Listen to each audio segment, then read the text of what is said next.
know. This lady would like to ask you a question.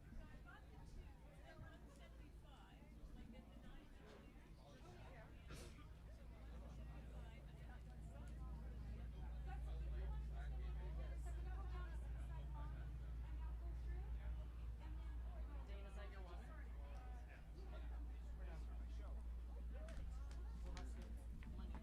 We're booted out here.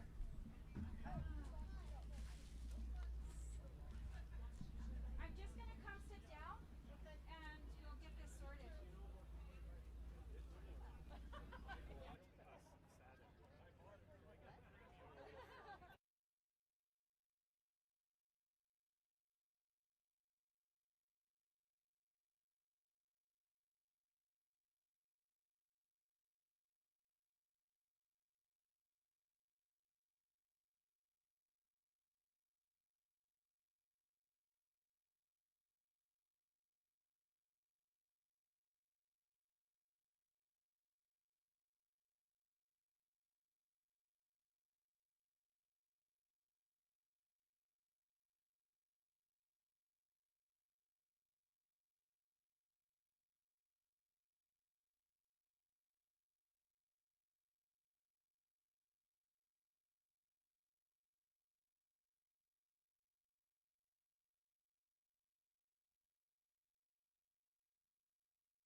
Okay, ladies and gentlemen, in about 10 minutes, we're going to close the silent auction. So if you see anything over there you like, you need to get over there and get a bid in on it because we'll close it in 10 minutes.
Okay, ladies and gentlemen, we'll get started with the speakers. The very first speaker is a podcaster and getting to be well known throughout the province in the independence movement. I would like to ask Berta Proud Dad to come on up and speak. And he will be followed by Mr. Ben Crane.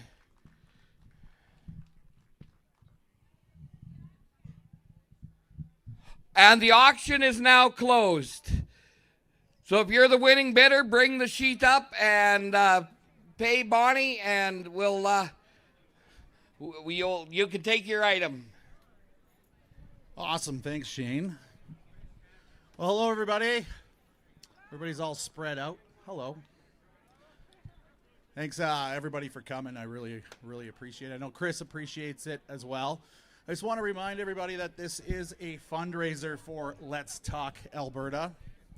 That's what this is. And with that, I want to thank everybody who makes Let's Talk Alberta happen.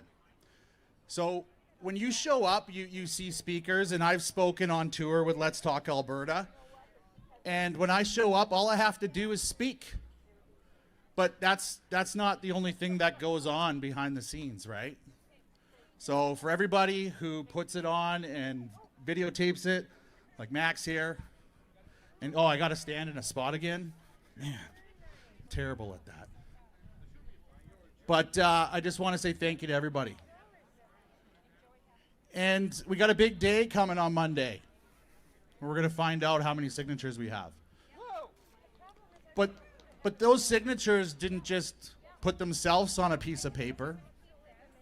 People, they were in the sleet, the snow, getting harassed, cigarette butts in the face, and they held strong to their convictions.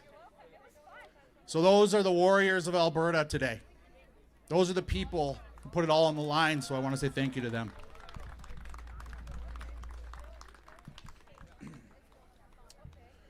So it's very important that we have, multiple different groups spreading the same message. And some people might disagree with that. But the way I see it is Alberta is a large province. There's people that we got to reach from corner to corner, north to south, east to west. Chris has done a bang-up job getting that done with his team. Now a little bit of history of Chris Scott and Berta Proud Dad. My name's Lawrence, if you guys don't know that. I've only been part of the independence movement for 5-6 months because I wanted a united Canada and a sovereign Alberta. That's what I wanted. It wasn't until we started seeing, floor crossing was I like, this is over. I'm done. I'm finished. This is my line in the sand. And I had to call Chris Scott and say, sorry, buddy, how can I help? And you know what? He welcomed me with open arms because that's the type of guy he is. So what is the moral of that story? There are still people out there on the fence. They don't understand Alberta independence, or their line hasn't been crossed yet. But I will tell you one thing. You will not bully people into supporting Alberta independence. That will never happen. I will remind everybody that we are not them.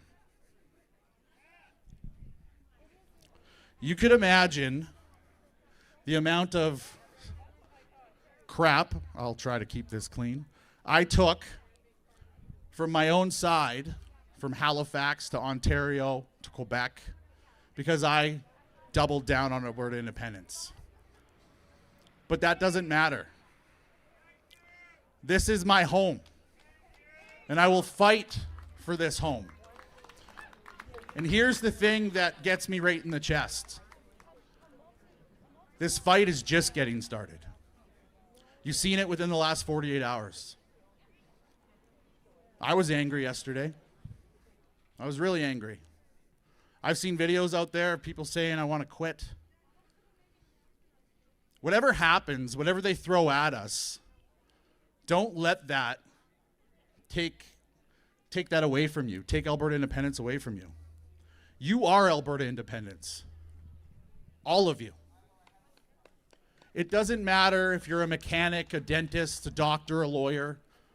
Each and every one of you in October are going to get to sign and vote your vote, yes or no. You're going to have your neighbor tell you that you're stupid. Well, your neighbor gets to vote no or yes too. It's our job through Let's Talk Alberta and many other groups to go out there and educate people on Alberta independence. My line was floor crossers. I know a lot of people, their line was Mark Carney getting elected. Other people, their line was Pierre Poilievre just takes care of Quebec and Ontario and doesn't care about Alberta, even though he was elected in Battle River Crowfoot. Everybody has a line. Their lines are getting crossed every single day. And when that line gets crossed, be that person with education. Be that person that says, hey, I might not have all the answers. Hey, look, cool dust tornado. Sorry, guys, ADHD. My bad. Be that person that says, hey, attend an event. I'll take you. You know what? When I sit there in the rooms at some of these events and I'm speaking, there's people in there that don't agree with us. And that's okay. Some of those people are making videos about me and my friends online, calling us all these names. That's freedom. I live my life on faith, family, freedom. They're allowed to hate us. They're allowed to dislike us. They're allowed to not like our idea of Alberta independence, but it won't stop us from saying we support Alberta independence. It's not going to stop me, and I don't think it's going to stop you. So that's why whenever you see a poster on the internet, Chris Scott or myself or anybody else of these influencers or even your friends sharing a Let's Talk Alberta poster, just because it's not in your area, please share it. We need as many people as possible to get to these events, and we encourage people who disagree with us to go to those events. Because it's at those events where we can be challenged, we can get answers to them, or we can have constructive conversations with each other, because that's how everybody learns. I don't have all the answers to Alberta independence, but I can tell you one thing. It's not going to work if we don't change what's going on. My kids will never be able to afford a home. My grandkids' future is going to be destroyed, and we are the people that can change it today. And I'm not going to look at my grandson in the eye, he'll be born in July, and say, Grandpa didn't do anything. So I'll leave you guys with that. I appreciate all of you for coming out.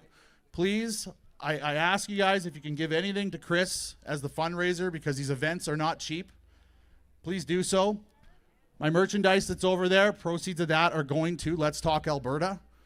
It is what we need to get the education going in this province, because, like I said, the fight has started. We got the signatures. We have till October to educate people, and let's all do it together, shoulder to shoulder. Thanks, guys.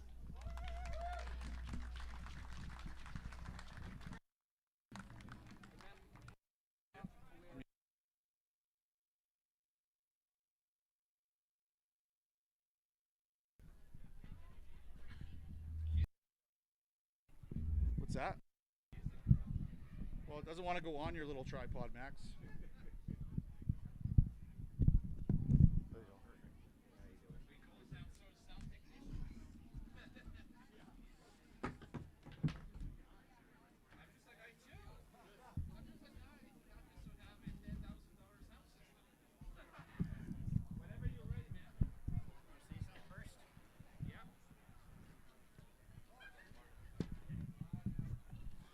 On account of it being such a beautiful day, and because those strange folks back in the day said that people had Corona here or something, I brought a case of Corona over and some coolers. So if anyone's interested in that, and you're over 18, it's available.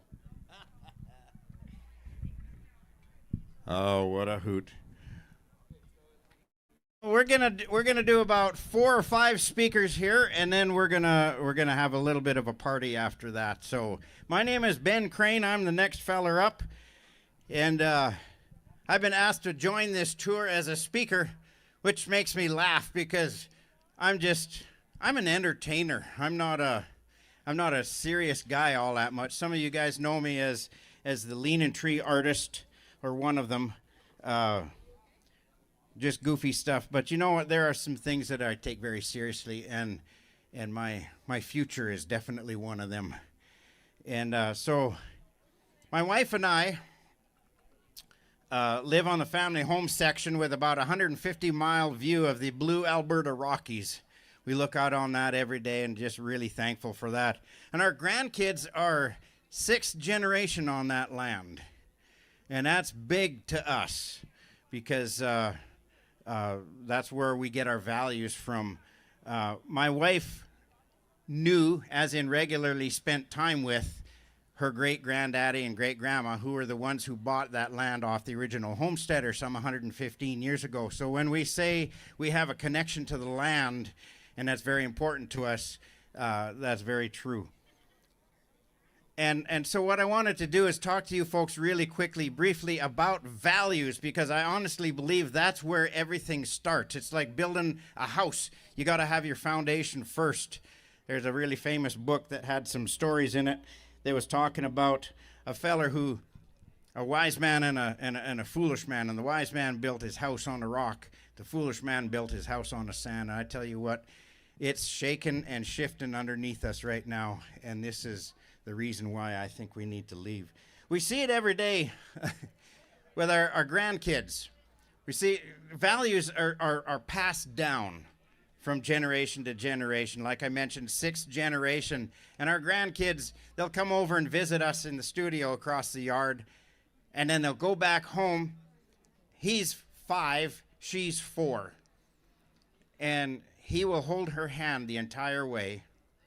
And he gets up on the deck, goes up to the door. He opens the door for her, lets her in, and we've heard him say, "Ladies first." And I tell you, these values are passed down because they work. My job here this afternoon is not to try and convince you with facts, because we all know what's going on. And we got a whole bunch of guys that are way smarter than me on the tour. But I do want you to let me show you my heart as to why I believe this is the right thing to do. There are 3 words that have kind of attached themselves to our movement. It's called faith and family and freedom. And they just, I don't know where they came from, but they just kind of attached themselves. So I wanted to take those and kind of unpack them just for a few minutes through the eyes of values, because there again, that's the foundation. Freedom. I'll start from the back. Freedom, we always think of freedom from. And, you know, there's tyranny, there's police state, there's seizure of property, there's all the stuff that you and I know what we're talking about. What about freedom to? Freedom to thrive, not just survive. Freedom to be what we're built to be. Freedom to run the business the way that you know your business should be run, without the interference of people micromanaging you from places that have never seen you, and people they just honestly don't give a flying rip about you. Freedom to associate, just like we're doing here. What a party. This is fantastic. And we're free to do that. Freedom to fail. I love that one, because failure is where you learn. Freedom to learn from your own mistakes. And I believe that a truly free society will boast the most successful and highly motivated people, with the most vibrant economy, with citizens who breathe life into their communities instead of sucking it out. I want to be that. And we are experiencing a huge alarm of an intentional loss of freedoms. And oftentimes I wonder, is there even any hope? And I don't like to live my life without hope, because you might as well just pack her in. But there is hope, folks, and I want you to be able to leave this afternoon feeling that there's actually some hope. This is the message we bring. Family. The strength of a community is directly related, I believe, to the strength of the family. And family Strength relies on and is a direct result of solid values. It gets back to the values. That's the thing I want you to think about this afternoon. 4-H. We watched them all today coming out here, right? I just love that organization. And we honk whenever we see them, whenever we pass them, because I remember when I was out there, I really appreciated people encouraging me that my sweat was actually doing a good thing. And it was honest sweat. It wasn't just perspiration. There you go. But that is an amazing family-driven outfit that teaches values. I mean, even today in their meetings, they said before each meeting, they say the pledge. They pledge to build into the members' life and character for the betterment of their club, their community, and their country. That's family values. Family teaches all kinds of stuff. Just think about a family of 4 or 5 girls on a Sunday morning. They have one small bathroom. Everybody's got to get through. Family teaches you to think of each other. The value of working together, of cooperation. The value of get along with people with different opinions. Oh, that's a fun one today, ain't it? If I host a different opinion than you, then I got to beat the snot out of you and try and force you to think the way I do. That's new. That isn't what Alberta stands for. It never has. You can always change your friends, but you're stuck with family. And faith. Faith is the funnest one. It's the one to me with the most hope. And I hear folks say that running a country based on Christian values is shoving religion down people's throats. I understand that, but I suggest the contrary. That the concept of forcing an opinion on anybody is totally opposed to Christianity. God himself operates on the basis of free will.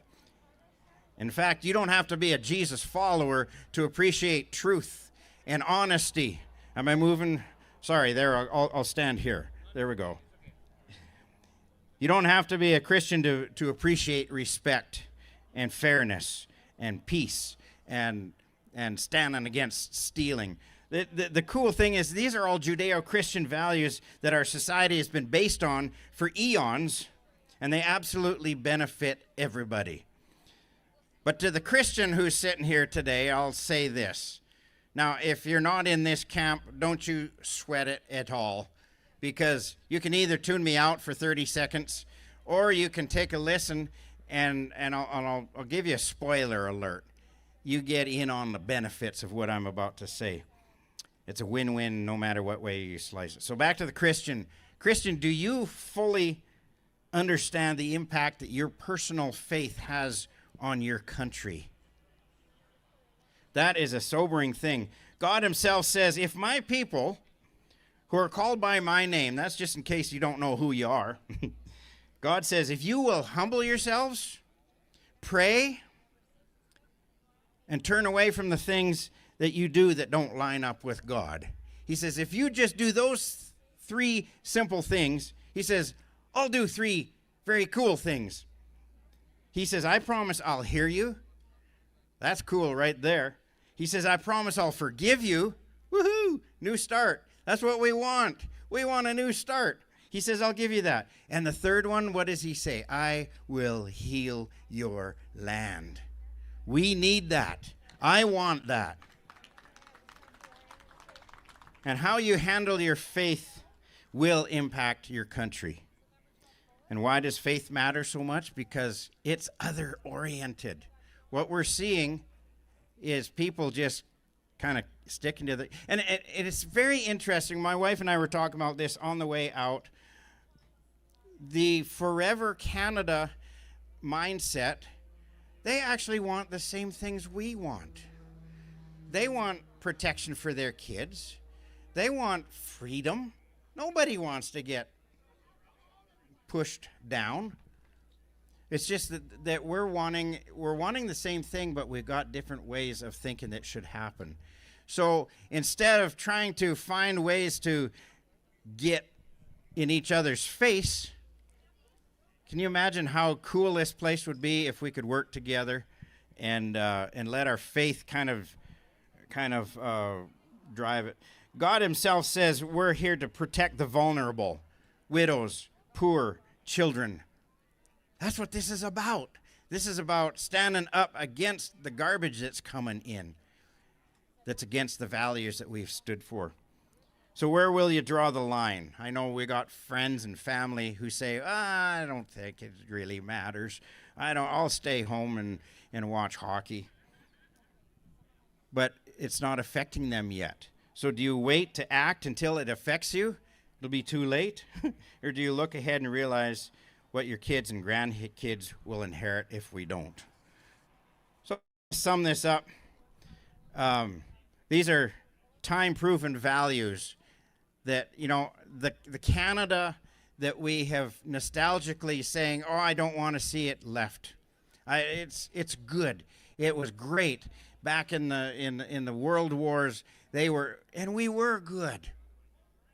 But things have changed. They're lining themselves up with communism and all kinds of stuff that I don't want. Their values have shifted, and I want to keep the values that have been time-proven, tested, and they work. So the only way to accurately predict your future, is what I heard someone say, is to write it. So ladies and gentlemen, here's our only chance. Let's grab a pen and start writing.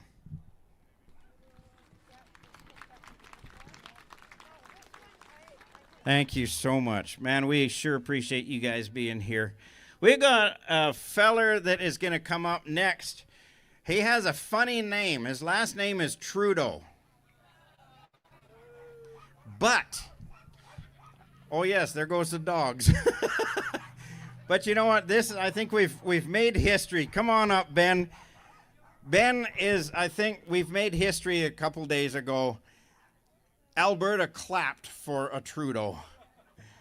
Ben, I've got to know him a little bit lately, and I really love this man. He's a man of faith. He's one of these smart guys I was telling you about. He's been around, and he knows stuff. He has a very heavy accent, so listen very carefully. Ladies and gentlemen, Ben Trudeau. Thank you. Okay, that's good. I got applauded before starting to speak, so that's good. Yeah, so my name is Ben Trudeau. As my accent said, or tells, I come from Quebec as well. Yes, I'm related, 13th generation down, first cousin. We reached in 1647 when our ancestor came in to build Montreal. I come from a very political family, not because of my family name, but because of the job of my dad, who was a PR guy and a speech writer. Got very involved with the early 70s with the PQ and the independence movement. Got his office raided in 1970 by the Canadian Army when they sent 12,000 military in Montreal the night of October 30th, 1970, and arrested 495 people that night at 4 a.m., busting through houses and all that, and they arrested singers and poets and writers. The list was provided by the Liberal Party at the time. Out of all those who have been arrested, one of them spent 14 years in jail, 7 years without trial.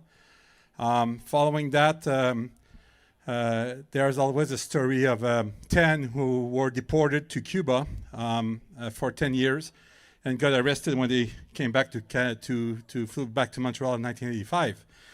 So I have a way different knowledge and history of what Canada is and how Canada deals with those who don't want to follow the rank. And I decided to put in a book my knowledge of the history of Canada, things that I realized that Western Albertans don't know. I started politics because when I was 14 years old, joining the provincial Liberal. We left all the young Liberals at the Charlottetown Accord in In 1990, Lac Meech went down because Newfoundland, which is the culprit since the beginning with the new constitution, decided not to sign. I'm not a big fan of Brian Beckford. He's the main reason why we're in that state today with our constitution. Again, a lot of people don't know that. And I decided to tell the story as it is, and to explain why Quebec is like it is. And where we look at the history of Quebec, they took action within our system, within the Westminster system, to become sovereign and to create a system that Ottawa cannot play against. And as I was looking at the evolution, so I came here in the province in 2008, started working here in 2007. I was working for Jean-Pierre Blackburn under the first Harper government in 2006. I was sent to Alberta on a mission to link with Quebec businesses, and I resigned the first morning I came here prior to a breakfast with Ed Stelmach, who was premier at the time, and I moved here the next year. I met my wife here. We have 4 kids. My wife is born and raised in Edmonton. All our 4 kids born and raised in Alberta, all born at the Greyhound Hospital in Edmonton. So for sure they won't fly me back to Quebec to get buried when I will die.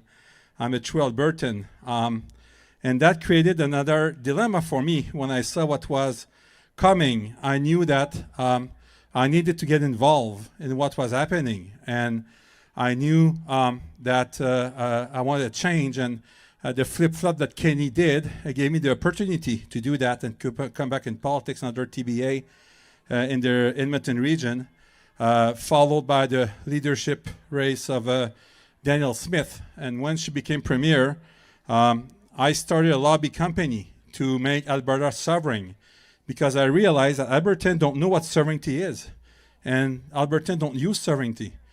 We let our oil be exploited by 5 companies that are owned at 78% by strangers. We let our beef be called by 2 companies owned by Americans and Brazilians.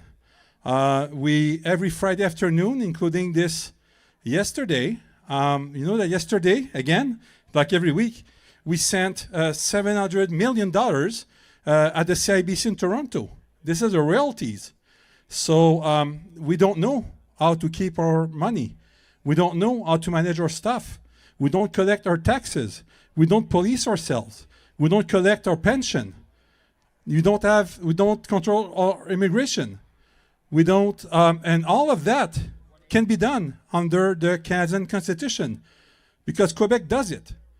Quebec started collecting its own tax in 1957. Step 1, keep your money. When you leave your parents, you bring your money with you. You don't let your parents manage your money for you. And once you collect your money, it's not even a question of vote. It's a question of money. Here, we let Canada collect our taxes. Once they have the money, we cannot control, we cannot negotiate, we cannot do anything. If we keep our money and want something more, then we can control stuff. Quebec has a commission in Ottawa. They have about 600 bureaucrats working there, and the job of this bureaucrat is daily cross the river and go to Ottawa to negotiate every penny of service that they pay.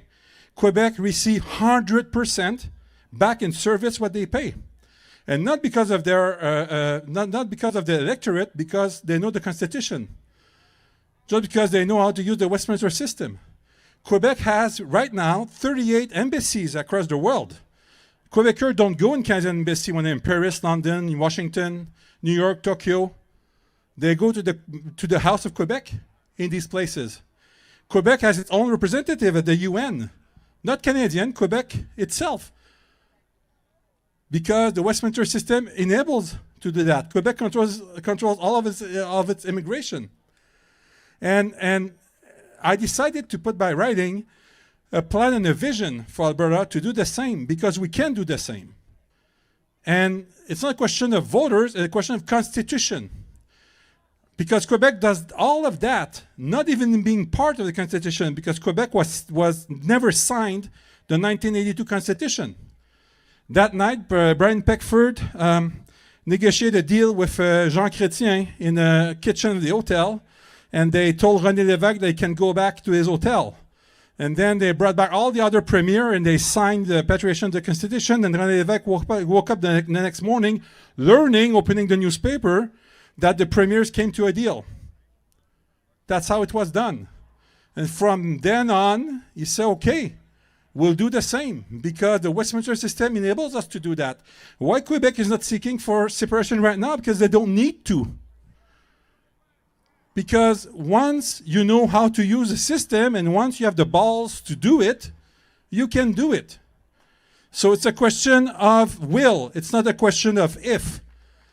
And if you say, oh yeah, but no, like, will Ottawa will let us do that? Ottawa cannot not let us do that. I've done 20 years of politics in Quebec. I was saying earlier, the one thing I never heard in any meeting, not even once, not even whisper, is can we do that? In Quebec, we do it first, and we apologize never. And if you're not happy, sue us.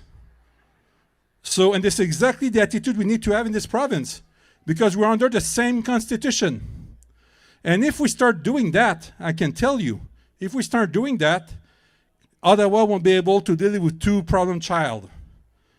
So, I can say on this stage I'm not a separatist. I will tell you why. Because I believe we're heading to way more problem trying to throw rock at the castle from the other side of the river than being at the castle and dismantling it from inside. And this is what basically I'm saying. I'm saying that we have the opportunity right now, the right timing, to with willing politicians to change the way we deal with our money, to change the way we deal with policing, to change the way we deal. We don't need any referendum to do that. We don't. And then the thing that I find very worrisome is that every move that our actual provincial government does to show a bit of their teeth, they always do a move to counter it. I will give you an example. Day one of Premier Smith becoming Premier, she passed the bill, Sovereign Alberta within a United Canada, Bill 1. Do you know what Bill 2 was? Bill 2 was to add condition on getting out of the Canada Pension Plan. We had a deal that to get out of the Canada Pension Plan needed only one letter signed the Premier. That's the only condition. And she said, no, that's not enough. That's too easy to take the money from your hand, Ottawa. No, I had the condition, so here, I'm barking there, no Sovereign Alberta, but keep the money. We do the same with our royalties. We're barking, but keep the money. Send the money to Toronto. This weekend, the CIBC in Toronto made about $2 million over the 2 nights, keeping our $700 million there. They keep afloat at about $2 billion for us. Why isn't that at ATB? Why do we send these banking fees in Toronto and don't say anything?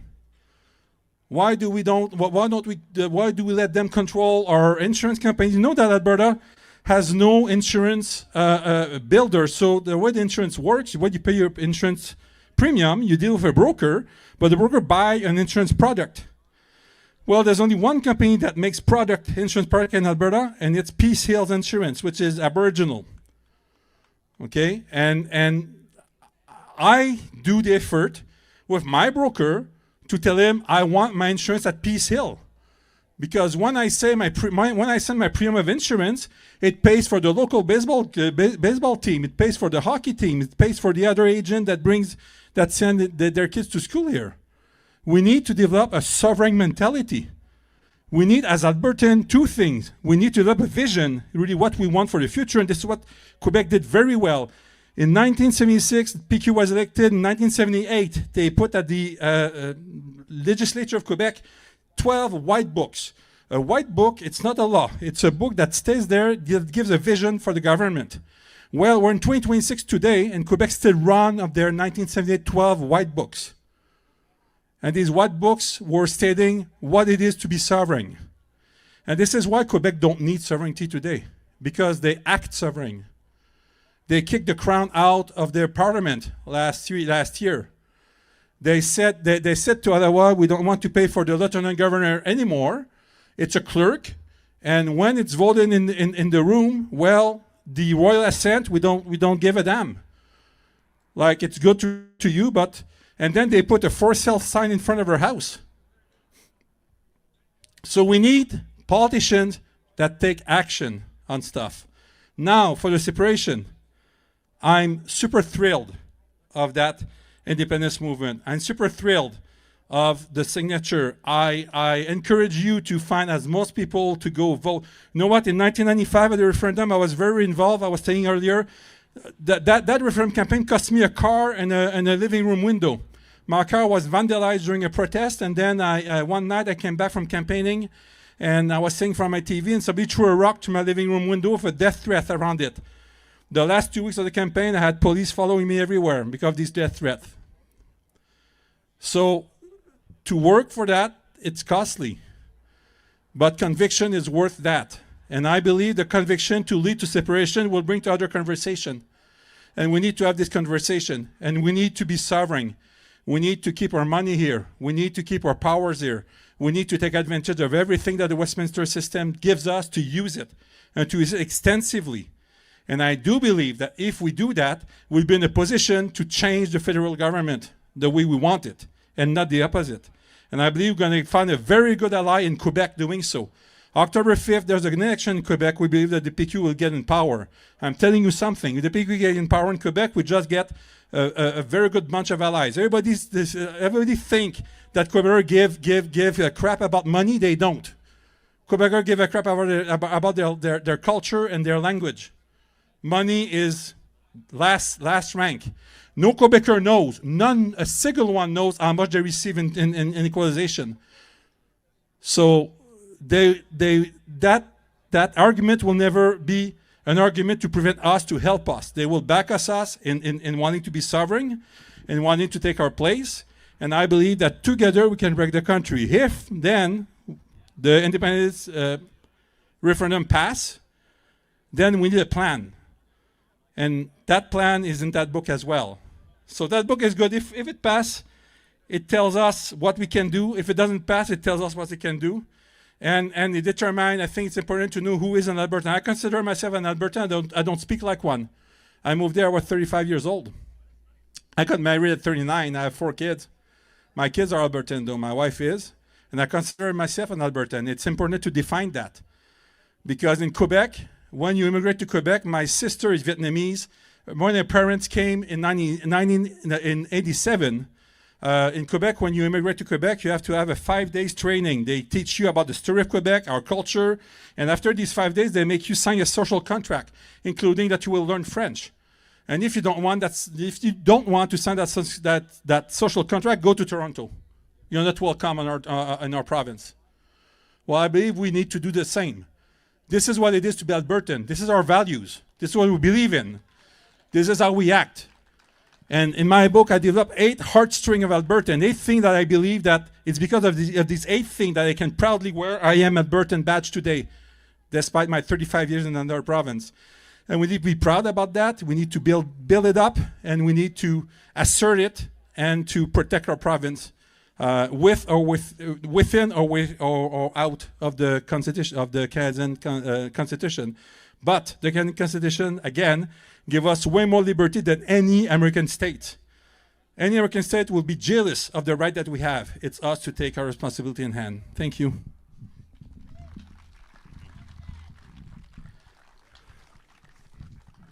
Nobody knows me, Ben. Thanks, Ben. That was absolutely great. Nobody knows who I am, and I like it that way. Yes? Oh, would you like to advertise that fact here? Anybody want 9 bags of sunflower seeds? They didn't sell real well on the silent auction. How many people here like to feed the birds and the like? So let's say $20 a bag. Come get them. We need to get them moved.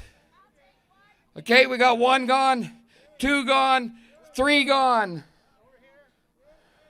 4 gone. 5 gone. We got 4 more. 6 gone. 7 gone. 8 gone. 9 gone. There, perfect. It's all yours. Well, there you go, bird feed. Although I think my wife used to love sunflower seeds. My name is John Real. I live in Ponoka, and I'm nobody. But I do have some background to share with you. 25 or 30 years ago, we started a political party in Alberta called Alberta First. And our sole objective was to force the federal government into their own lane and allow Alberta to function as a province with the provincial rights that are guaranteed in our Constitution. Didn't work then. Does it sound familiar? Isn't that what Danielle Smith is saying now? It didn't work then, and it's not working now. Now, I really appreciate what Ben Trudeau had to say, and there's a reason that Quebec gets away with asserting its rights under our Constitution. The reason is, without Quebec, the federal government would be subject to the wishes of the rest of the country, which would include Western Canada. They will bow to Quebec's desires, demands, because without Quebec, they cannot form a government.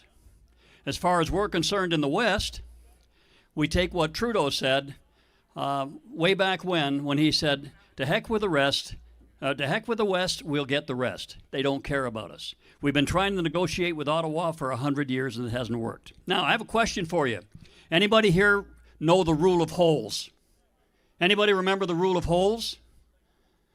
Well, here it is. If you don't remember it, the rule of holes is if you're in a hole, stop digging. And when you look at where we are in Canada right now, we are in a hole. We've got a federal government now that says they want to start a sovereign wealth fund. They're going to borrow the money to do it.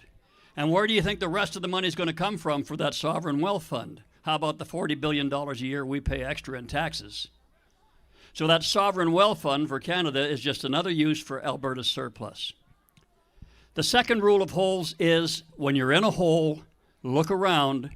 When you stop digging, you're still in a hole. So what do? I'll tell you what we do. We become independent. There is no other choice. We do not have the physical presence in this country to provide any kind of influence at the federal level. We must become independent. Now, what's a country? What's the first thing that a country has to have? It has to have borders. Well, we've got those. What's the next thing a country has to have? It's got to have people. And the people have to share certain things. They have to share values, which we've heard about today. They have to share objectives. They have to share purpose. They have to share culture. Anybody here think that we don't have a culture in Alberta? Are we different than they are, for example, in Toronto or Quebec? Are we different than they? We are. We have our own culture. We have those things. What we don't have right now is power. And the only way we're going to have power and influence is to win the referendum in October. There is no other way. So I have a question, another question for you. Is there anybody here who functioned as a canvasser during the search for signatures? There's a few of you. Have any of you run into people who say, I can't sign that because I don't want my name out there. I'm afraid they'll get it. Yeah. Well, I have an observation for you.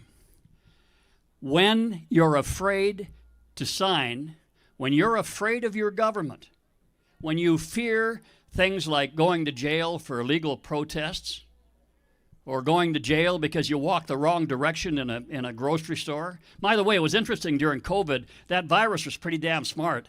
It affected everybody in the corner store, but didn't affect anybody in Costco. That's a really smart virus. When you're afraid of your government, that's when you have to stand up. You must stand up when you're afraid of the government. So I'm going to close this. I'm not going to talk forever. What I'm going to say is we need a country, we need borders, we need purpose, we need a culture, we need a vision, we need law which is equally applied at all levels. We need a government that is representative of the people. We don't have that now. We have, you know that since Trudeau decided to leave and Carney became Prime Minister, the Parliament of Canada did not sit for 8 months. 8 months. So we had government by fiat for 8 months, which just goes to demonstrate that we have government by fiat all the time. We have a dictator. It's called a prime minister. So what we need to do is you need to dig deep here. You have 5 months now while we're looking to prepare for becoming independent. We need a country that allows us the freedom to pursue our dreams, allows our children to grow and develop in a state of freedom of their purpose and their family and their culture. And the way we have to do that is you have to shake off the fear, work real hard between now and October the 20th or 29th or whatever the heck it is to get everybody that you know to go and vote yes for independence. Because the one thing we do not have, and we will never have, is influence in Ottawa. One small example, senators. Alberta has, anybody know how many senators Alberta has? We have 6. Do you know how many people live in Alberta? Just under 5 million. Do you know how many senators New Brunswick has? 10. Do you know how many people live in New Brunswick? 800,000. When you look at that representation, there is no way that we have the clout to do what Ben Trudeau said we should do, which is to force agreement from the federal government to obey the Constitution and allow us to do what we're entitled to do under the law. It just can't happen. So you need to buckle up, get together with your friends, your neighbors, and be calmly insistent with everybody you meet. We need to be our own country, and we need that to happen in October of this year. And to do that, we need you, your families, your friends, and even some of your enemies to understand that we need to go. The economics of independence for Alberta is a no-brainer. It's an absolute no-brainer. We don't even have to argue about that. What is necessary is to overcome the emotional attachment we have to Canada. I'm a former soldier. I want independence for Alberta. And I think you want independence for Alberta too, so go get them, folks.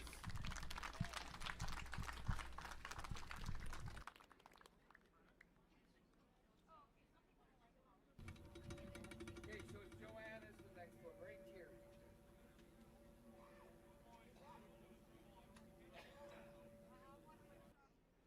Thank you, sir. Yeah, that's fine. But I got a shirt to sell. Also bring me over that TV streaming thing. I think that one didn't have any bids on it either.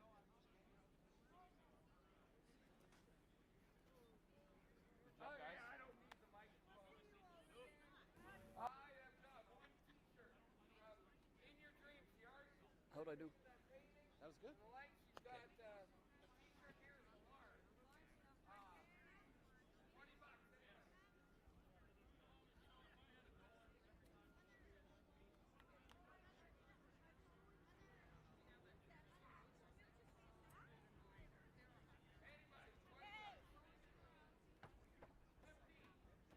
I just want to let you know that I can only do onesies and twosies of these. I'm an artist. I am the one that has done that.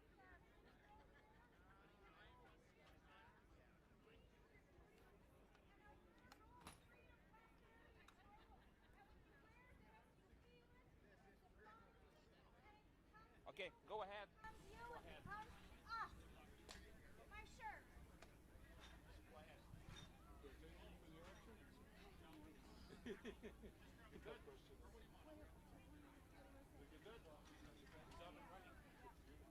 They're busy doing things. Good afternoon, folks. I'm here because probably I'm older than anybody here. And I remember all the stuff that went on for a lot of years in this province. And I'm going to share some of it with you.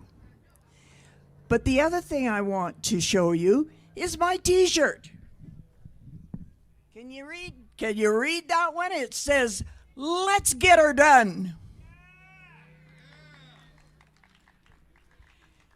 That's the tune that I've heard for more than 80 years. It didn't matter whether it was my dad who said, "Come on, Jan, let's go pick rock," or in the 70s when I worked in transportation. Do you know, now there's fear. Oh, we might have to have a police force. Well, guess what? In the 70s, we had one. And you know what? There was about 30 men scattered all over the province, and all they did was trucks and buses. And we had some of the safest roads in Canada. And here about 6 weeks ago on the, they reported because of public complaints, they decided to get a task force up and investigate all these illegal trucking schools and trucking instructors. Well, better late than never. We've done that kind of thing. I'm sorry, what?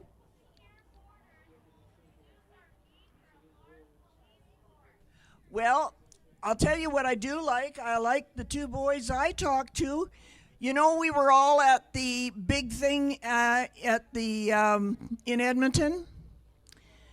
They were from the, what do they call the police force now? They have a name for them. The sheriffs, right. And I'll tell you, I've never seen two more gung-ho young men in my life. And I know, because I know what Albertans are capable of, that we'll find more young men just like the two I talked to. And they will be happy to live with their families, scattered from one end of the province to the other. That group of men that I mentioned back in the 70s. Yes, we had the RCMP at that time. But again and again, I heard the stories of how those guys that were way scattered everywhere were the first ones on scene to take care of all kinds of problems and accidents and whatever. And they took care of things till the RCMP could get there. Okay?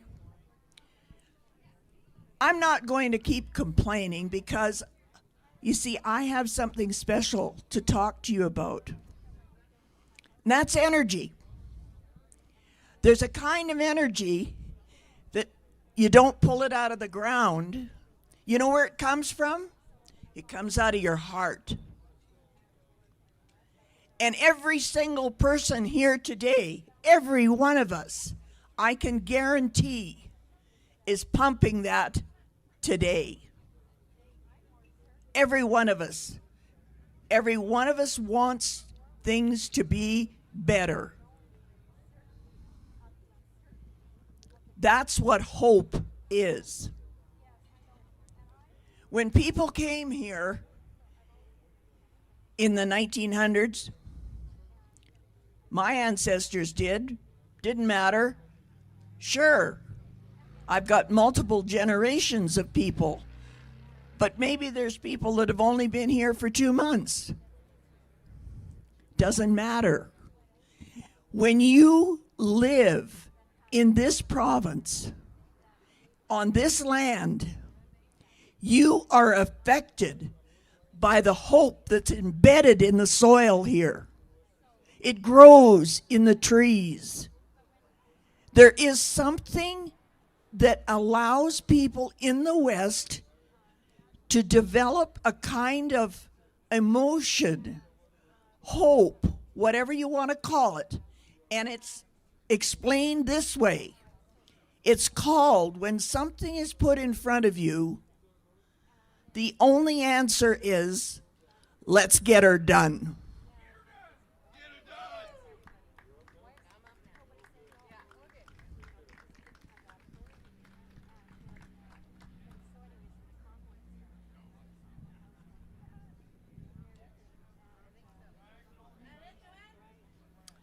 I think so.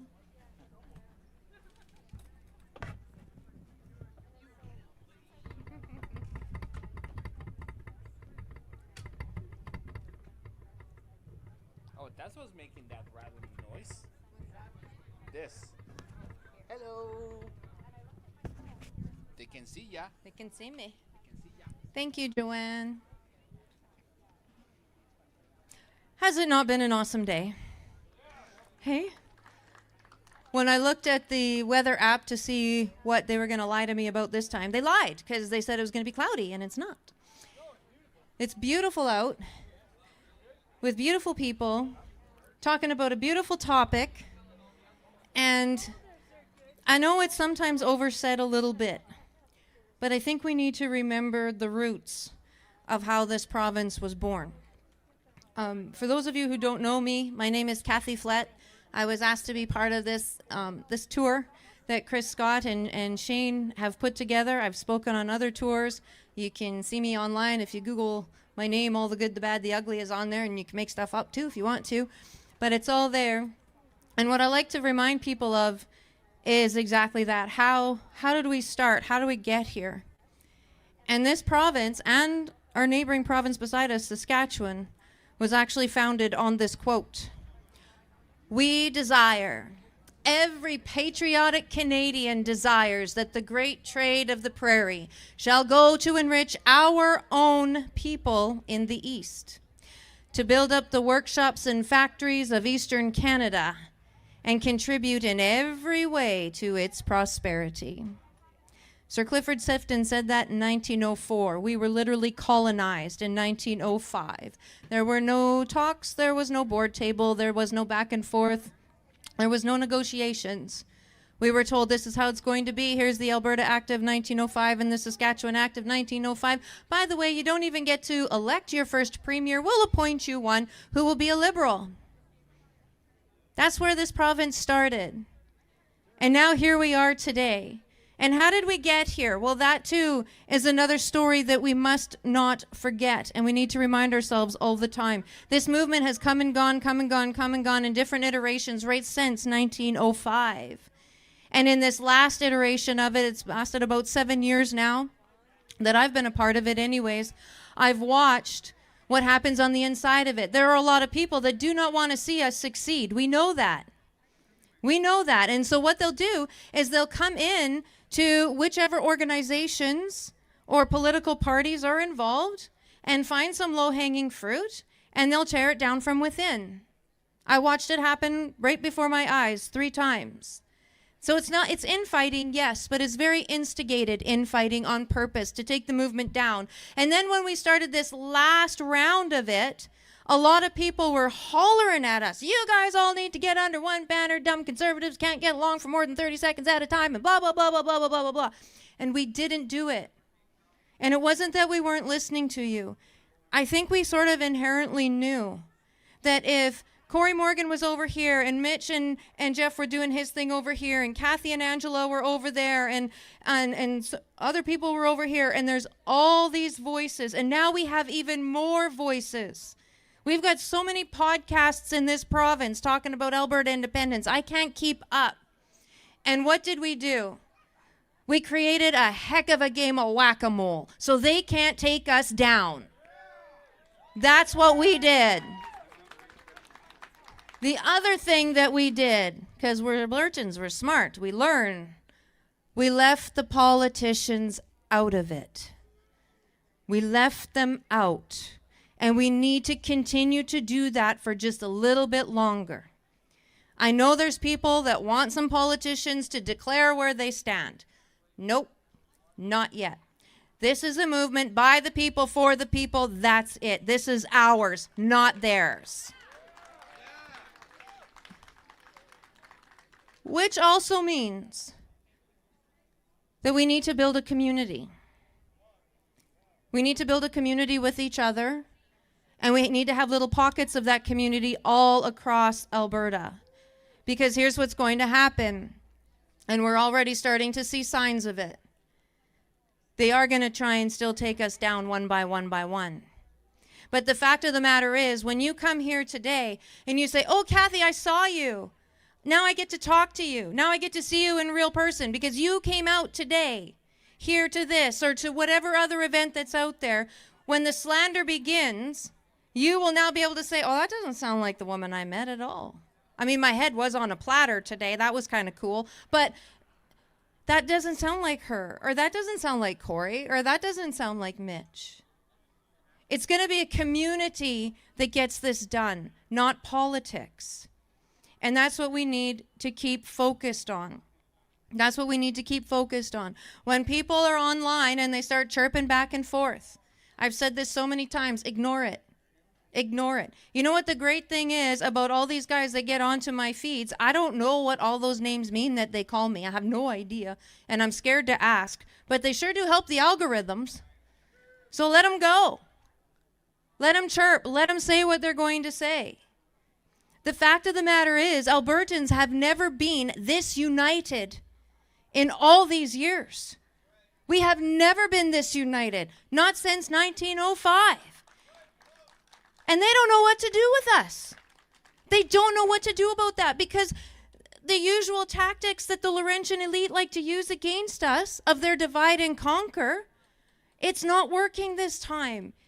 We know what they do, right? East against West, French against English, men against women, white guys against everybody else. I don't know why you all are singled out like that. But anyways, that's what it is. And here we are today. Men and women and young and old and all languages, all skin colors, all religions, pushing this forward, getting the job done, not worrying about what our haters have to say about us, not worrying about what the news has to say about us, not worrying about the polls suggest is going on out there. We don't actually know. We don't actually know how many of us there are. But here's what we do know. We know that there are people who are scared to sign that petition. And that bothers me. And it should bother you too. We also know that there are people who are afraid they're going to lose their job, or they have already lost their job because it got found out that they're part of this. They're doing something with this. That's not our Alberta. That's not who we are. We also know that families are starting to squabble a little bit, being on different sides of the argument. Guys, don't give in to that either. Don't give in to that. If they don't want to talk to you about it, don't push it. Just leave it alone. Let somebody else do it for you. Because the fact of the matter is, the only way we're going to get across this is by remaining united. What they're going to throw at us in the coming months and over the coming year, maybe even years, is going to be unlike we've never seen before. They're going to unleash it, and it's going to get nasty. And when they start threatening, oh, well, we're going to freeze your bank accounts. We saw who you donated to. We're going to freeze your bank accounts. When you find out that your neighbor had their bank account frozen, you go and bring them groceries. That's how we're going to get through this. When they start going after our seniors, saying, we're going to take your pension, you wrap your arm around that senior and you say, I got you, honey. You will always have your bills paid, because that's who we are. We are not who Ottawa thinks we are. And that's what's screwing them up. They have no idea who they're messing with in this province at all. So as we leave here today, with a much different speech than what I normally give, because most of you have probably heard it way too many times already, I want to really encourage you to keep encouraging one another. Don't ever stop. I want to encourage you to keep on your knees in prayer on this, because that is the only way we're going to get through. I want to encourage you to keep supporting all the different groups, and there's going to be a lot of them. And it's going to feel a little bit taxing, that's for sure. But we have to keep it all different groups, because we got to keep that game of whack-a-mole going. So as we finish today and as you go home, find the videos online of all of us, share them, like them, subscribe if the people are on YouTube. However, I don't even know how any of that stuff works, but do it. Share, like, and subscribe. Keep educating yourselves. Keep supporting one another. Keep loving one another. And we'll see you on the other side of that referendum.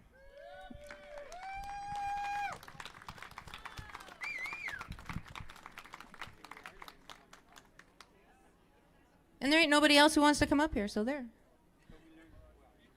Keep going. Encore. Shall we close in prayer today? All right. Father, I want to thank you so much for this beautiful day that you gave us. I want to thank you for the safe travel that you brought everybody here today to gather together in your name, those who know you and those who don't, for coming together in a spirit of unity, all in one accord, ready to do what is best for this province, best for the people, best for our future, best for our kids, best for our grandkids. And I ask you to lead us and to guide us out of error into truth, out of sin into righteousness. Would you order our steps, Lord? Would you give us the wisdom that we need to carry this torch through to the end? Would you give us favor with you and with man? Lord, would you help us to know exactly where we need to be, when we need to be there, who we need to be praying for, who we need to be supporting, who we need to be loving on, and giving you the glory every single step of the way. We thank you for this opportunity to be here for such a time as this. And we love you, Jesus, so much. Amen.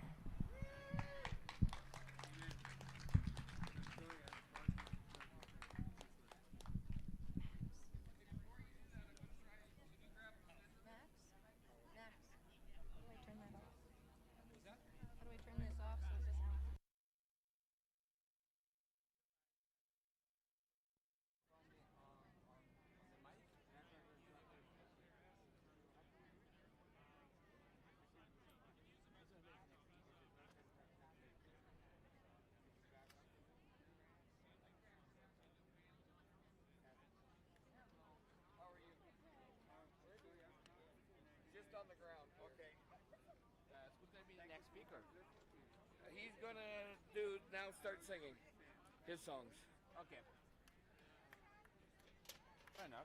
He's going to do a full set. Okay. But he's going to have me mic first because we're going to sell this. Can you put some last music on? No, Ben's going up right now. Oh. Oh, I thought we were closed. No, he's going to do a full set. Oh, okay. I'm going to try and sell this as last night. What is that? That's TV mount. It's a big TV mount. Yes.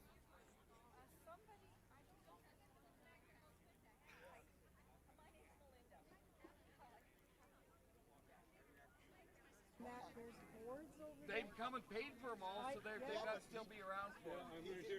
Yeah. Yeah, he's already paid for them. Yeah. Yeah. Mind to not stay away Yeah, from the camera, please. Oh, this is yours. Hey. I want him out from there. I want him on the camera. Okay, ladies and gentlemen, we're going to have Ben Crane come up, and he is going to do a full set. But before he goes, I got one last item that didn't sell at the silent auction. I've got a TV mount for a large TV. I mean, you can hang a 60-inch TV on this TV mount. Somebody just come up and give me an offer. At least make it an even number. Come on, somebody's got to be able to give me an offer for it. $10. Come on, somebody give me $10 for it. There, I got it sold for $10. Perfect. Here you go, Ben. Now that's probably the only auction you ever understood.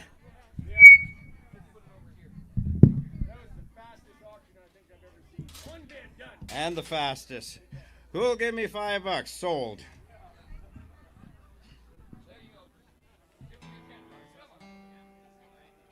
Yeah, it's going right in the...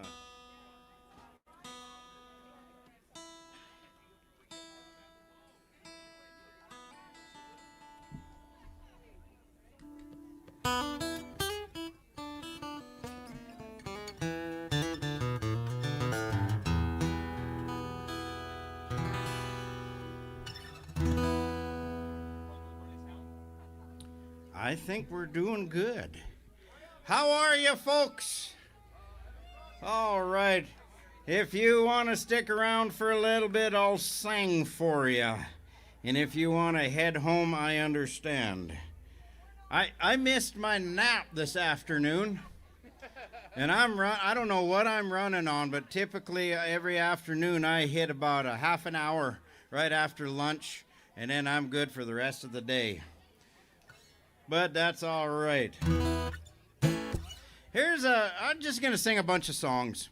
Some of them, it's just going to be me and my guitar, and other stuff, I'm going to have tracks with it. You'll hear the band, but we didn't want to bring the band with me today because they are so butt ugly. Actually, it's me, and I'm playing all the instruments, but I can't do it all at the same time, so I recorded that in our studio at home. Good old Jingle Bob studio. First one's going to be a little bit of Dick Dameron, Countrified.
Thank you so much.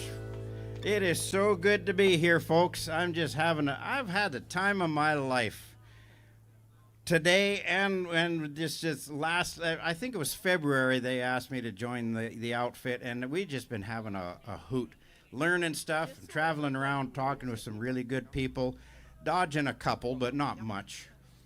And, it's interesting. The songs that I write and the songs that I cover are songs that I like to relate to. I've never been an actor type that would like to just sing stuff that doesn't really relate to me. I wrote a song back a few years ago when they was locking everything up.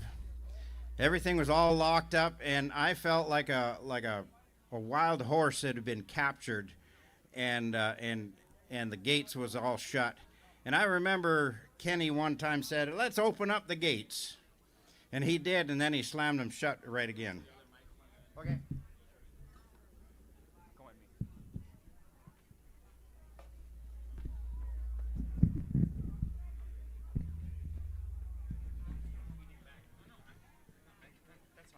Oh, okay. Yeah. Okay. No, you Okay. you can keep that. Okay, gotcha. That's fine. You can keep your microphone. Where is Vicky and Mr. Alberta? They're left already. Still left? Are they still here? Give your microphone. Oh, there they are. So where are them? Right there. Right there. We got something for you.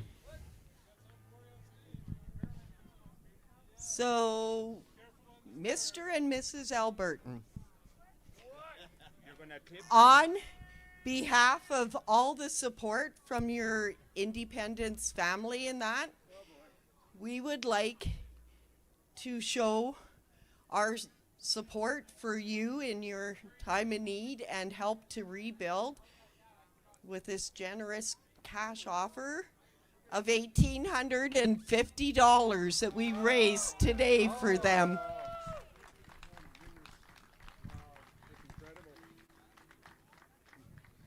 Oh, that's insane. Thank you, guys. This is completely unexpected. Thank you. That's what community is all about, right?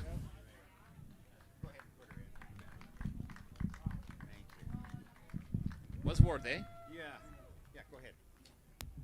You know, you guys, when we first started in this, there was a few of us and we were all getting fingered and we were all being chastised by our beliefs and thinking of what we thought. I've been looking into this for like almost 50 years, 44 years since Trudeau came in with that freaking NEP. And the group of people that we have found here are absolutely amazing. This is the best group of people in the world that you could ever ask to be associated with. You guys are all unbelievable. Like, every one of you has a heart of gold. Every one of you has the grit of steel within you, and I'm so proud to be a part of this group. Thank you all so much.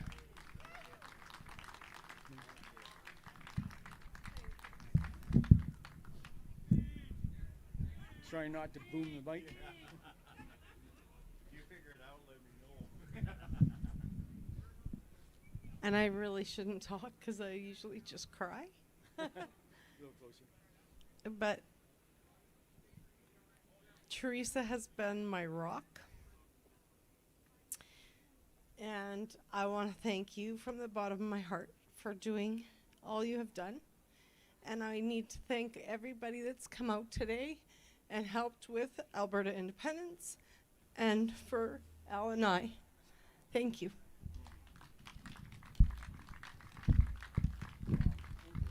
And to Mr. Chris Scott for such a yummy meal. And day. Thank you. Yeah, you bet.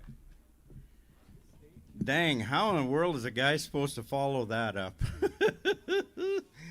Oh, that's beautiful. You know what? There's still some good people left, folks.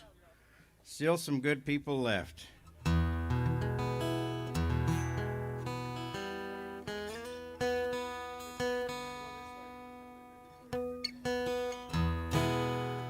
This is a song, like I started to say, that I wrote when they said they was going to open up the gates and then drop them back again. And so I thought, well, if I write this, that might be the issue. Just mute that one. Eh? Oh, yeah. Okay.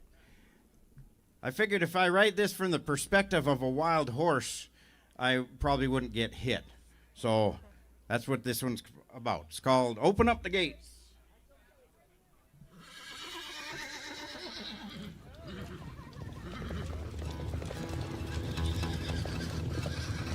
Open up the gate.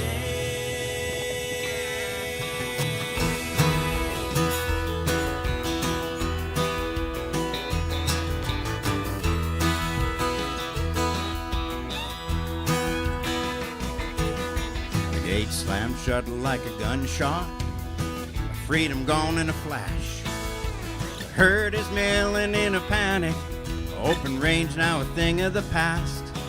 Just yesterday we was running free, the wind blowing through our manes. Never saw the riders coming, never banked on a hurricane.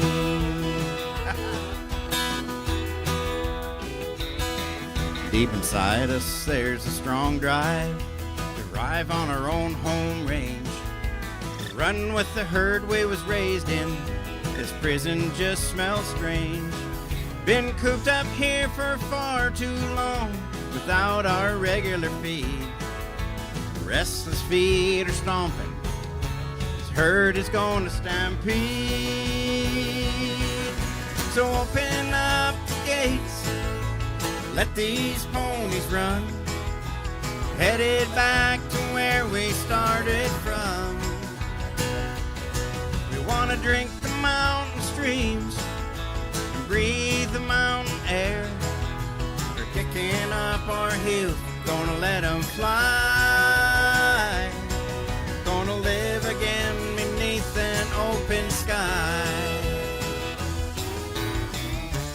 Seems like only yesterday.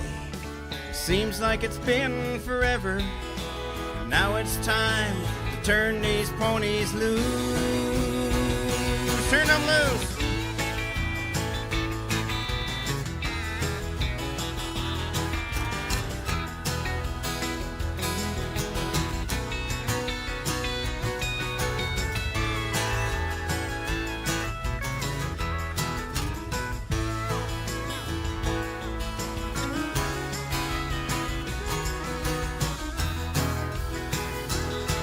So open up the gates, let these ponies run.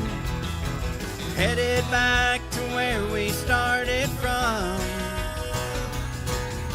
To greet the mountain streams, to breathe the mountain air. They're kicking up our heels, gonna let them fly. Gonna live again beneath an open sky. We want to drink the mountain streams. We want to breathe the mountain air. We're kicking up our heels. Gonna let them fly. Gonna live again beneath the open sky. It's time to more than just survive. So let's grab a hold and thrive. It's time to live again beneath an open sky. Open sky.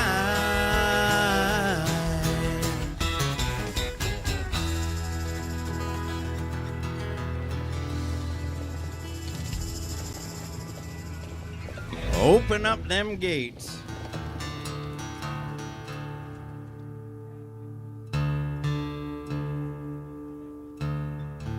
Now it's time for a little bit of history here. Alberta was born on the ag, on the backs of the ag industry. Good old cows. And I remember this one from a way back. Sing this one if you know it.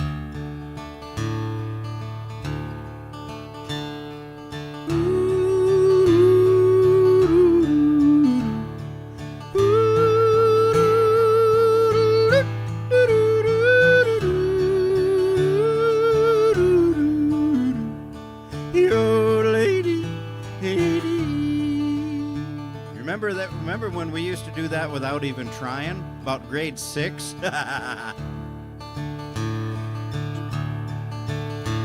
The cattle are prowling, the coyotes are howling, way out where the doggies bawl. Where spurs are jingling, this cowboy is singing this lonesome cattle call. He rides in the sun till his day's work is done, and he rounds up the cattle each fall.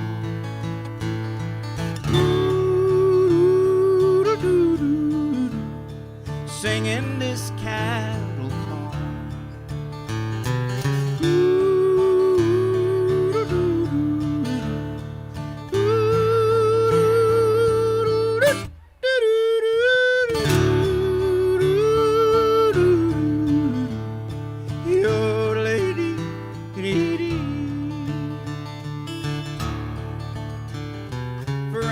He would ride on that range far and wide, where the night winds blow up a squall. His heart is a feather through all kinds of weather. He sings his cattle call. Well, he's brown as a berry from riding the prairie, and he sings with an old western drawl. How do you yodel with a western drawl? I just never heard of that one. Interesting. Singing this cattle call, y'all.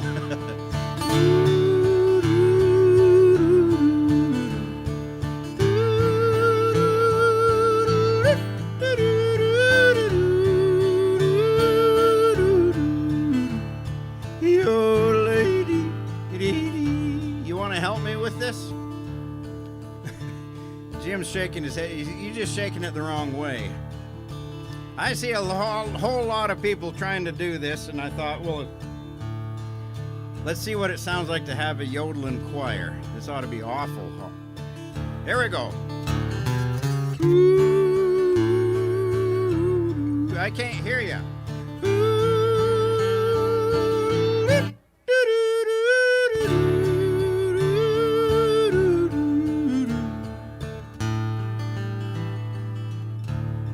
Okay, that was really bad.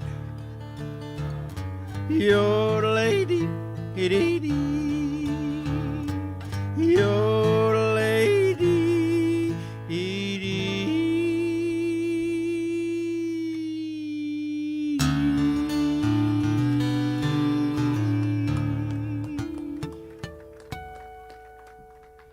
You want to say something? No, I just, to you. My dad, he used to listen to Will Carter. That's all he listened to. Yeah. And Lonesome Cattle Call and Strawberry Room and all them songs. Yeah. Thank you, brother. Oh, I just sat over there and that brought back so many memories. Oh, cool. Awesome. Yeah. Thanks, I man. knew that yodeling tune. There you go. Yeah, and another time, he just told me that that just brought back a zillion memories from when he was a pup. And you look at the color of that hair, you know that was at least 150 years ago. And it would take me that long to grow mine as long and as wavy as yours, but boy, you rock it. You know what? I'm going to move down a couple of tunes, and I'm going to try a song. If I can see it here.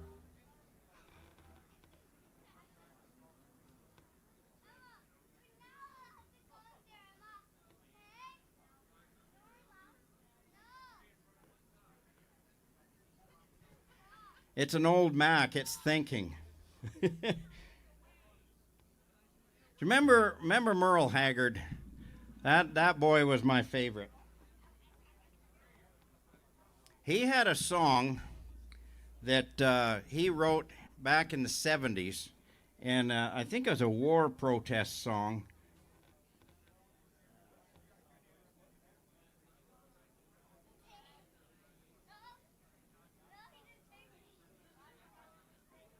There we go. Almost there.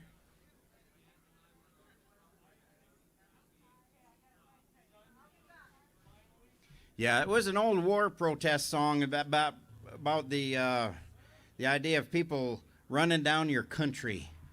And I always loved that song, but it was from the 70s, and I just never knew whether it was apropos. But I love the message of it, you know.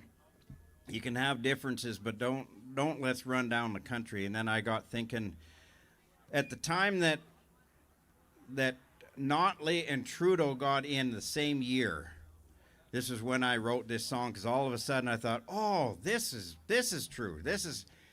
Now I know who's running down my country. So I wrote a third verse for it. And back then, politically correct was about as nasty as they were. It wasn't all with the woke stuff, but you'll understand it because, and this is the country that we're wanting to keep the good values that we've got. So here's my version of Fight Inside of Me.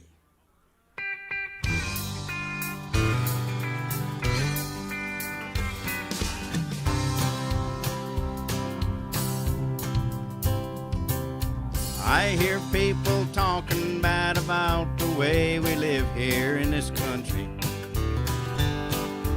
harping on the wars we fight, griping about the way things ought to be. Well, I don't mind them switching sides and standing up for things that they believe in, but when they're running down my country, they're walking on the fight inside of me. Walking on the fight inside of me, running down the way of life our fighting men have fought and died to keep. If you don't love it, leave it. Let this song that I'm singing be a warning. That if you're running down my country, man, you're walking on the fighting side of me.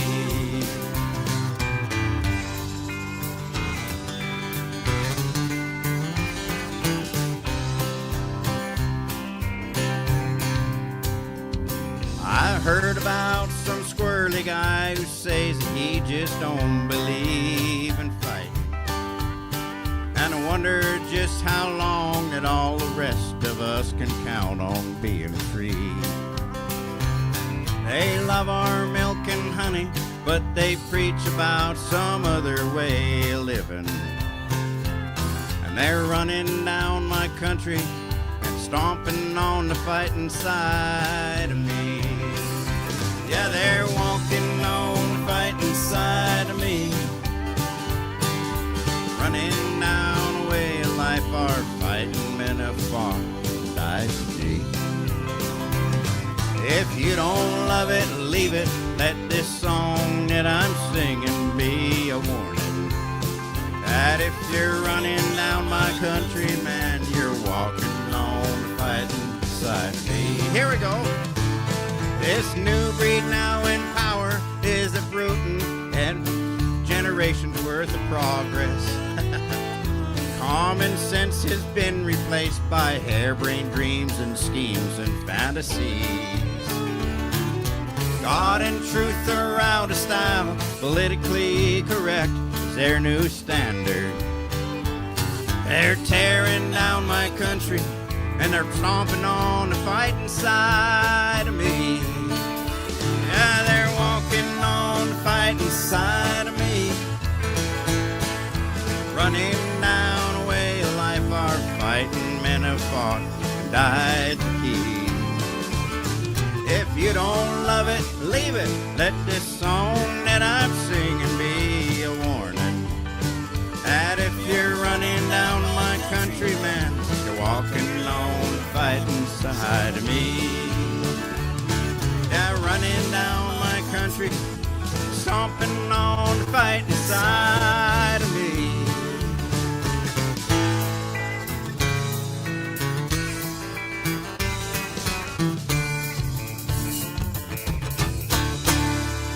Yeah.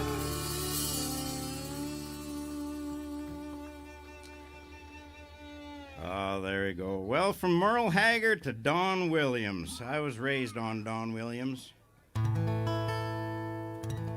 And I love a bunch of his old tunes that I've actually covered. Actually, I just finished rewriting one. And I can't do it because I don't know it yet. I just wrote it and recorded it. If you want to find it out, go onto the inner tube there and type in Ben Crane and Darlin', I'm Gonna Need Another You.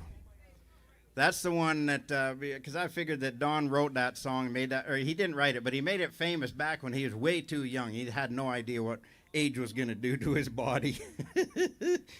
But I love this one. This is one of the last songs he recorded on the last album before he died. And I always loved Don's way of doing things. His delivery was so mellow, and he just seemed to have a whole lot of really good things to say. This one is called Back to the Simple Things. And boy, I tell you, when things was locked up and they told us we couldn't be around each other for a long time, that just wasn't natural. And what it taught me was there's a whole lot of stuff that I thought was really important that just really isn't anymore. And people was one of the things that is important enough that you just can't get rid of it. So back to the simple things.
Well, thank you so much. I'll do about 3 more, and then I think we all want to go home.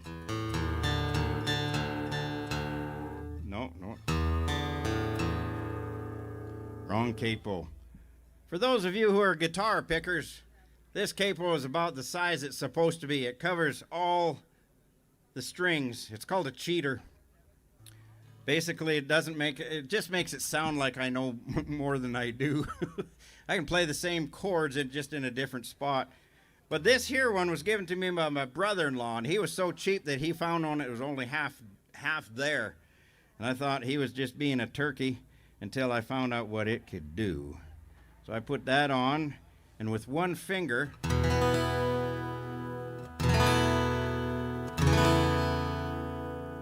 I can make a really pretty chord.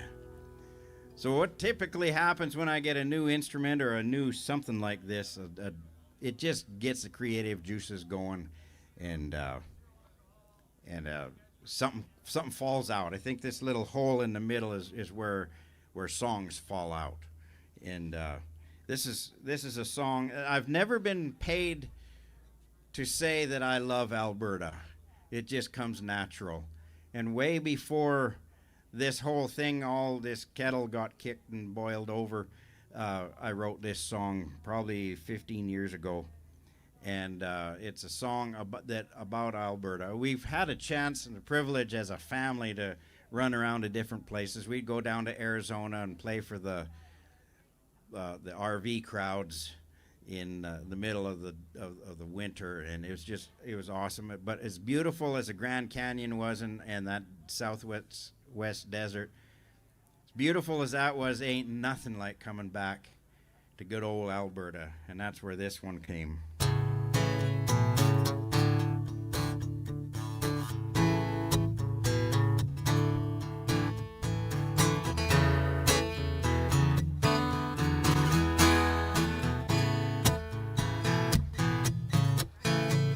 Pull away from the old home quarter, guitar in my hand, sing of folks and places I have known.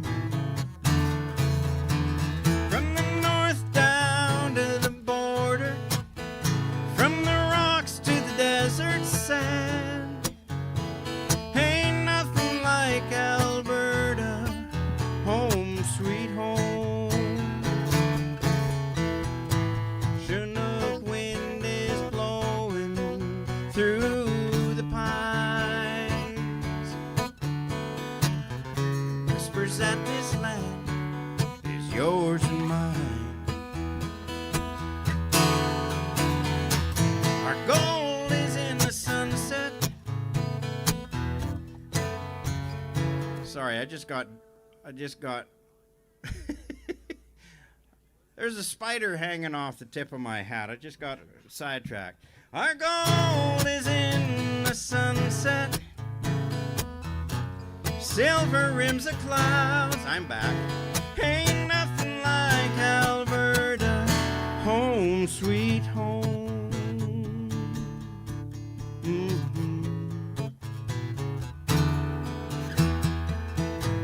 Hayfields and wildflowers, shade of a cottonwood, mountain meadows in the evening sun. I could watch for hours, 'cause life is just that good. The pace is slow, there's time to get things done. Chinook wind is blowing through the pines, whispers that this land is yours and mine. I'm happy and content here, no place I'd rather be than right here in Alberta, home sweet home.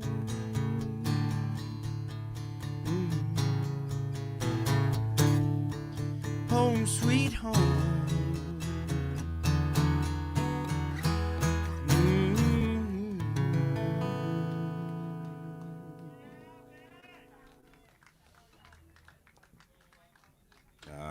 Thank you so much.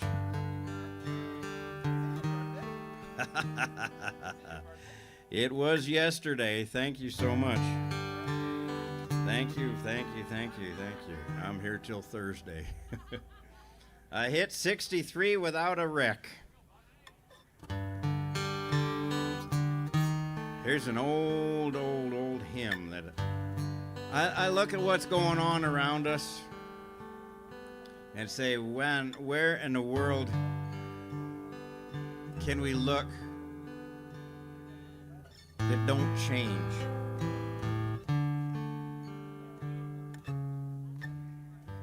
And there's only one guy I know that doesn't change. He's faithful. Great is thy faithfulness, O God, my Father. There is no shadow of turning with thee. Thou changest not, thou compassion, it fails not. As thou hast been, thou forever will be. Great is thy faithfulness. Great is thy faithfulness, yeah. Morning by morning, new mercies I see. All I have needed, thy hand has provided. Great is thy faithfulness, Lord, unto me.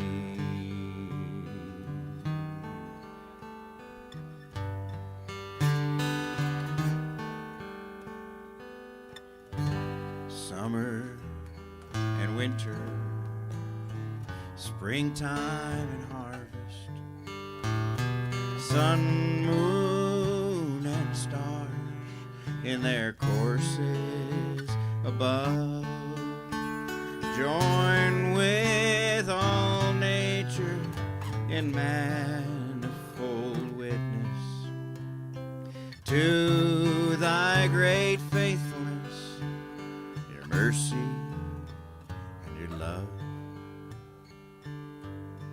and pardon for sin and a peace that endureth. Thine own dear presence to cheer and to guide, strength for today and bright hope, there you go, for tomorrow. Blessings all mine with 10,000 beside. Great is thy faithfulness. Great is thy faithfulness. Morning by morning, new mercies I see. All I have needed, thy hand hath provided. And great is thy faithfulness, Lord, unto me. Great is thy faithfulness. Great is thy faithfulness. Great is thy faithfulness, Lord, unto me.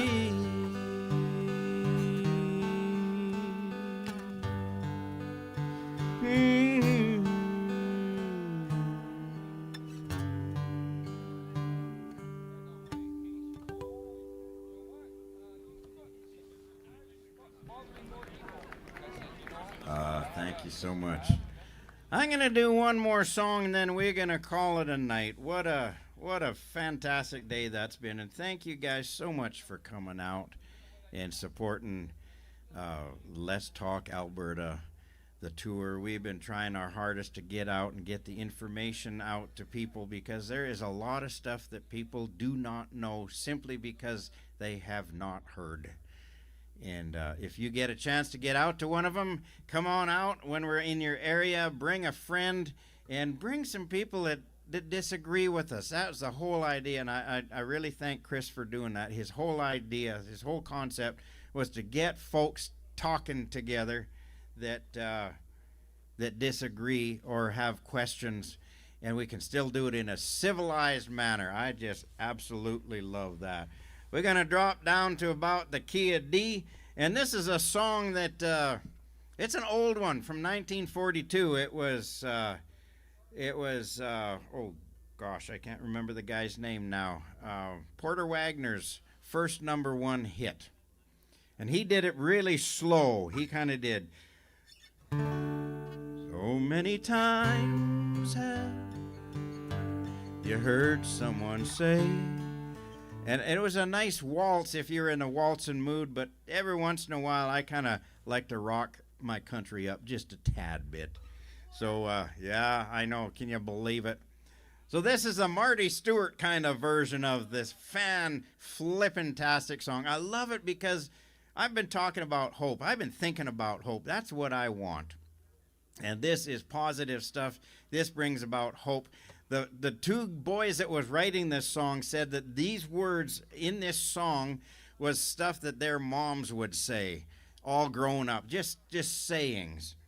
So let's do a little bit of Satisfied Mind.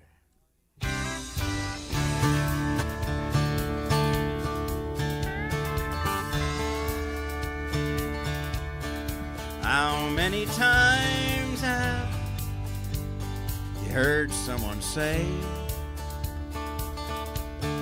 if I had his money, man, I'd do things my way.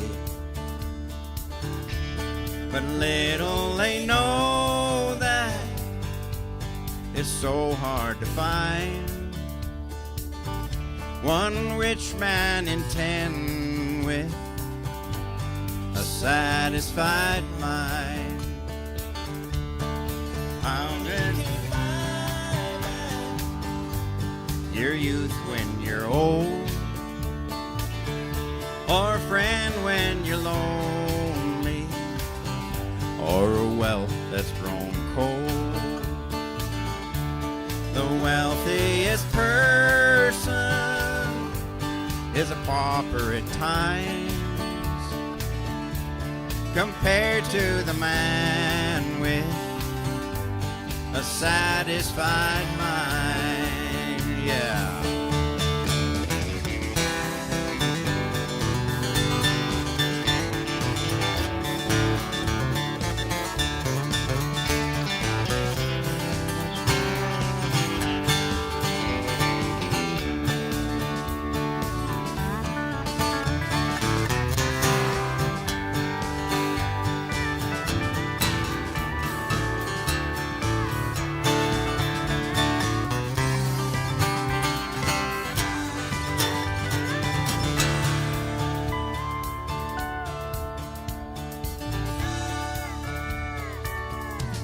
When my life is ended, my time has run out,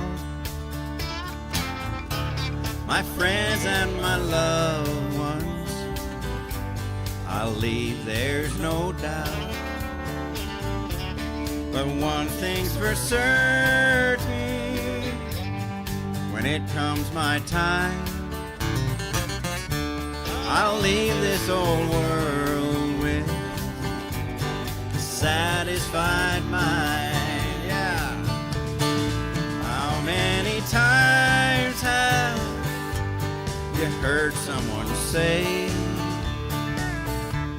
if I had his money, I could do things my way. But little they know that it's so hard to find one rich man in 10 with a satisfied mind. Yeah, I am a man with a satisfied mind.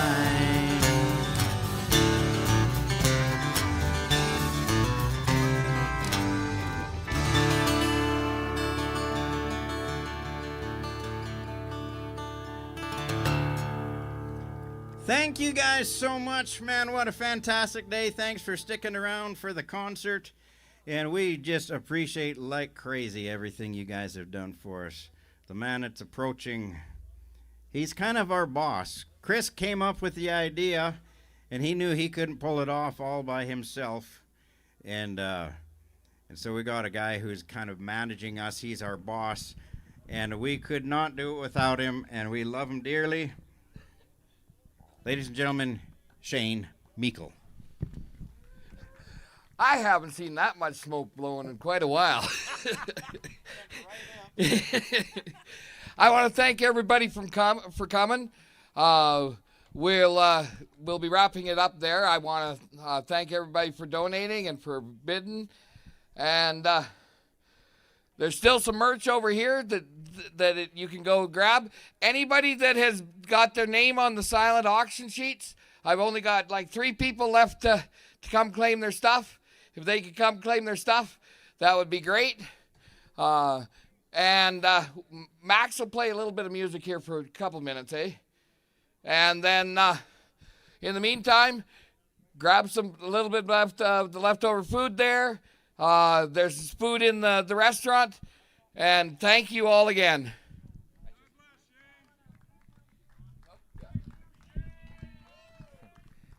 And I'd like to also tell us, I will also thank everybody for tuning in. It was very good.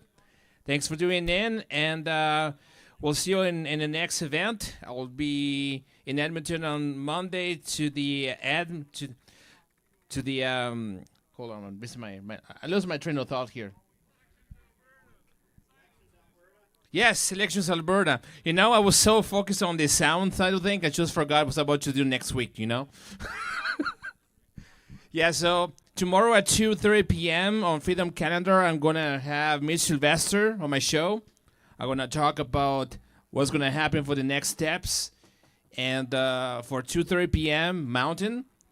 And on Monday at 12 p.m.-ish, we're going to be streaming the historic delivery of the signatures for all the canvassers that were working their butt off during cold temperature in Alberta winter, so to speak. So, thanks for tuning in, and we'll see you there. And I want everybody I want to give a shout out to this young fella here. He's been following us all over the place. We call him Max the Sound Man. He's been live streaming this. You folks have been watching it. You folks have been enjoying it. We could not do this without Max. So one more time for Mr. Max, would you please? Thank you. Woo!